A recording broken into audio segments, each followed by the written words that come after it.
Hi, it's Jemmy here. I hope you're having a great day. Today I thought I'd read day 85 of The Secret Daily Teachings by Rhonda Byrne. Write down all the great things about everyone you know. Make a huge list of all the wonderful things about you. Compliment people wherever you go. Praise every single thing you see.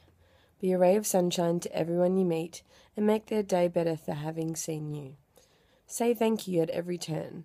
Walk, talk, think, and breathe appreciation and gratitude. When you do this, your outer life will change to reflect your inner state of being. That's a great way to be, happy and positive and bubbly all the time. I think it's always easy to naturally, like if you're like that in general, to naturally give compliments and to be kind anyway.